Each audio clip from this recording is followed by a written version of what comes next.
guys, what's up? So it is week 10, and we're going to talk about some books. But first, let's talk about what's been going on. Last week was kind of tiring, but at the same time, not really. I don't remember what exactly happened. I think it's taking its toll on me for having to have my car in the shop and having to do appointments for every single thing that ails me because you can't just go in and talk to the doctor about all of it at one time. You have to have individual appointments, and oh, it's so frustrating. So very, very frustrating. And then calling the doctors back or calling the referral lines and things like that. So everything is taking its toll. It's oh so much fun. And more appointments are down the line. I have like physical therapy appointments, and more tests need to be run, and it's just loads and loads of joy, loads of joy to find out what's actually wrong with me. But I can say that I actually had a pretty good reading week, if you want to call it that. It was a pretty good reading week. I got 6 books totally done, and I started working on a couple more. So let's get into what I did read last week, so we don't make this like super long. So the first book that I finished reading was American Royalty by Tracy Livesay. I'm placing this in royalty romance.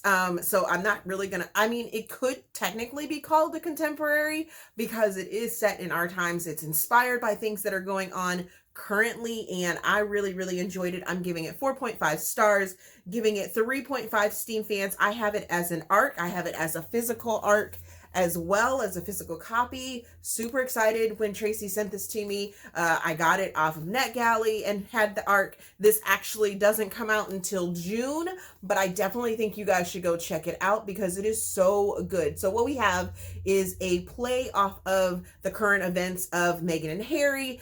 It's very highly inspired by it, but at the same time, a very different story. We have an American rapper and a prince that wants to, well, not really wants to, but sort of forced to honor his grandfather in throwing a grand celebration and concert. He throws out a name because he works at a university over there. He's very removed from the royal family and royal duties and things like that until this comes up. And to get out from underneath the scandal that their family has on them right now, the queen implores him to take on his royal duties of hosting the celebration. And because he is told about this celebration and these royal duties while he is at work as a professor, the name that is given for his musical act is a rapper, American rapper. And she comes, and she is also being sort of beaten down here in America over some scandal that's happening with someone that is trying to ride her coattails or start a beef with her to get, street cred and clout and things like that. So before the concert actually happens and celebration actually happens over in England, she decides to remove herself from the American scandal that's going on with her and her trying to get her business off of the ground, and goes over to England to, chill out, find the lay of the land, be there in secret and stuff like that. And in turn, she has to stay at the estate of this prince, and they become friends. And I loved the pop culture references that were placed in this book. I am not a huge fan of that. And if you've watched the channel or watched some of my other reviews, I think that pop culture references can really date a story. However, in this case, surprisingly, it doesn't like date the story in a way that when we read this book 20 years from now, we're gonna be like, oh, it's not going to be like in a cringy way. It's pop culture references that are okay, that is giving us sort of a cue to the time in which it happened, things that were going on. It doesn't, the story doesn't, uh, it allows for breath for these pop culture references is what I'm getting at least for me. And it didn't feel cringy and timing or dating of the story. So there's that. I really loved it. I think you guys should definitely go out and check it out when it comes out. I'm looking forward to seeing who they get to narrate this book, because I think that it's going to have a really interesting quality, because there are some lyrics that are included within this story. And being that this is a traditionally published book, the publishers have big money to, do a really good job at making sure this audiobook is up to par. And I really, really hope that they do that. And I hope that you guys will go check this out when it comes out in June. The next book that I finished was Flicker by Debra Anastasia. I am placing this in contemporary, possibly new adult. Sadly, this book didn't really hit for me. I'm giving it 3 stars, giving it 2 Steam fans had this as an arc. It has recently been released. What we have here is a story about Monday and Bear, and Monday has this thing with electricity, and when she meets Bear, it's because she practically burns down her apartment building by plugging in her vibrator with a string of lights, using the string of lights as the extension cord for her vibrator. And I was just really kind of like, okay, that was kind of interesting, kind of funny for a meet cute and things like that. But as the story progressed, it just got really weird, and I wasn't following it completely. I don't know, maybe it was the headspace that I was in or what have you. Maybe I need to reread it, but it just didn't hit for all the funny moments that I was supposedly promised. And I looked at some of the reviews and things like that, and I was just like, I must not have read the same book, because this didn't hit this way for me. And it was just really strange. And I don't know, it was just, I felt a really, it was just disconnected for me. And I don't know where the disconnect happened. It just didn't hit for me. Yeah. And the names of the people and the names of the characters in the story, I was just like, maybe that's what threw me off, was they were just so random and just weird. And the whole play on electricity and nature and electricity and things like, I was just like, I don't get it. I don't get it. Then I read Dangerous and Disastrous, which is Campus Hotshots #3 by Michelle A. Valentine. I'm placing this one in new adult. Give it 3 stars. Give it 3 Steam fans. Listen to this as an audiobook. And I can tell you right now that the reason this one was disconnected for me was the male narrator's voice annoyed the piss out of me. And I just kind of rushed through the story. Sorry. I really just rushed through the story to get through it so that I could finish the series. So we have Jamie and Milo. Jamie is an aspiring lawyer. Milo is also an aspiring lawyer. They have a one-night stand when they are freshmen, and then we flash forward to their junior year when they're not speaking to each other. Jamie is dating a football guy that just went into the draft, just got drafted and things like that, and he ends up breaking up with her after she takes a road trip to go see him. Yeah. So mad at that. And then she comes back, and Milo is there to take care of her because, he's on the football team and stuff like that, even though he didn't go in the draft, because he wants to become a lawyer. Woo, sorry.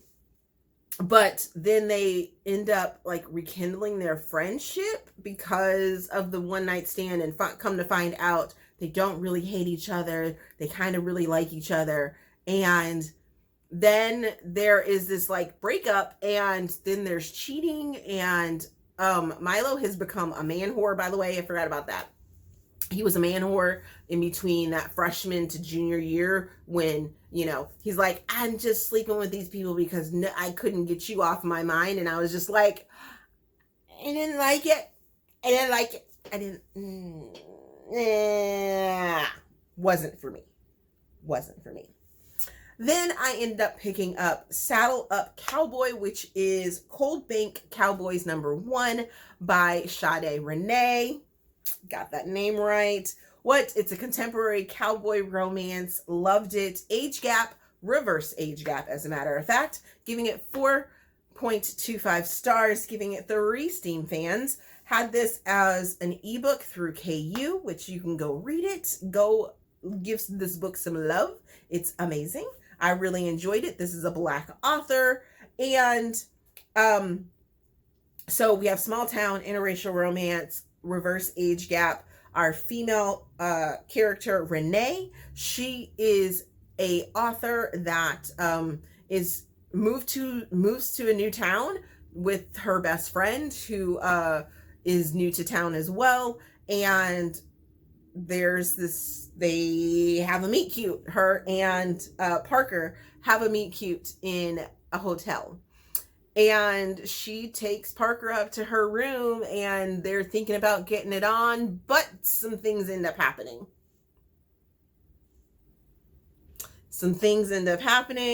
And then they go their separate ways. Well, come to find out, Parker is actually Renee's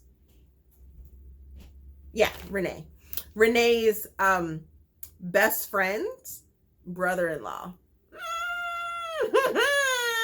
So then we have an interesting meeting over dinner, when like a welcome to town party type dinner get together. Let's mix our, families and things like that. And it's very interesting because Parker has a bit of a secret. I won't tell you the secret. If you read the blurb, or if you read any of the reviews or anything like that, you'll find out the secret. I particularly don't care for the secret usually, but Sade does this thing with this secret that I was like, yes, this is what I'm here for. I enjoy this aspect of the secret, and I didn't mind it at all whatsoever. I really, really enjoyed it, and I'm looking completely forward to knowing more about these Cold Bank guys and this cowboy small town. And I think it's going to be so much fun. So then I picked up Mr. West, which is Mr. #2 by Xyla Turner. And I'm placing this in contemporary interracial romance, borderline erotica. Okay, guys, I'm like, whew. Giving it 4.5 stars, giving it 4.5 Steam fans. Had this as an audiobook. This is a Black author as well. And oh my goodness, you guys. So we have Dakota, we have Jonah, and Dakota is an up-and-coming, inspiring inventor, and she's on this show that's kind of a play off of Shark Tank, and Mr. West ends up rejecting her project, and she doesn't take it well. There is so much explicit language in this book that if you have a dislike for explicit language, then you probably want to stay away from this book, because there's loads of fucks and shits and motherfuckers and all kinds of colorful, beautiful, explicit language. I was here for it. Dakota was giving all the Jamaican or Caribbean Black woman that I just, yes, give me all of it, because she was giving no shits, giving zero shits about what was going on, and I was here for it. Mr. West ends up running back into her some years later, finds out that Dakota has a little girl, and the two of them go on this sort of adventure of investment and giving into their attraction and things like that. And I was just here for this story. Loved it. Loved it. Loved it. I'm looking forward to more. We do have an appearance of Mr. Vega, one of Xyla's stories from before, and I loved how they intertwined into the story, and I was here for it. Then the last book that I finished reading last week was Dirty Calls, Dirty Love Duet #1 by Sade Rena, and I'm placing this in contemporary, even though it could possibly be placed into erotica, but not completely. Giving it 4.5 stars, giving it 5 Steam fans. This book is so dirty in the best way. This is an ebook, and this is a Black author, interracial romance. This is a workplace romance, so be ready for that. So we have Jessica, who works in Virginia, and we have Cade, who works in LA, and Jessica is working on a project late at night, and all of a sudden she gets this phone call from this unknown number, has no clue who it's from, but answers it, and Cade starts just talking dirty to her. They end up having this like actually a couple months long relationship over the phone, where they send texts and sexy times ensue via the phone.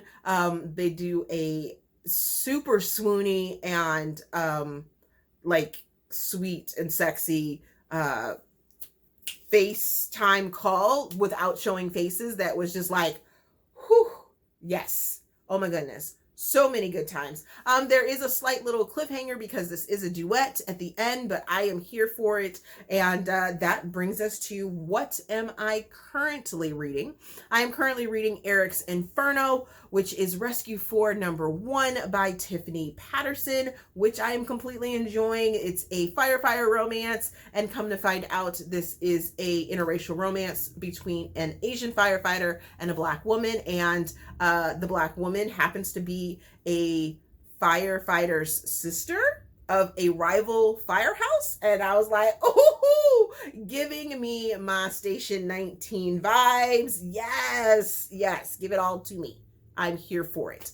And I am also reading Dirty Endeavors, which is a Dirty Love Duet #2 by Sade Rena. And we're continuing on with Cade and Jessica's story, and I can't wait to see what ends up happening. That also brings me to the fact that I completed 2 more interviews for my Let Me Introduce You series. And if you guys keep watching, you guys will probably figure out who I'm going to be interviewing next, just because for preparation, I have to read some of these people's books that I haven't read. There are some books or some of the interviews for authors that you guys will know right off the bat that once you see the thumbnail come out, I've already read their books. But some of them will be a surprise to you unless you have been like really following along with my reading taste, because like I said, I have to prepare for some of these by reading a couple of their books, which, if you take that clue, you will know some of my upcoming interviews that are coming up. So hope you guys enjoyed this video. As always, if you enjoyed it, give it a thumbs up, subscribe to the channel, which you guys this is the Patreon. I don't know why I just decided to do that.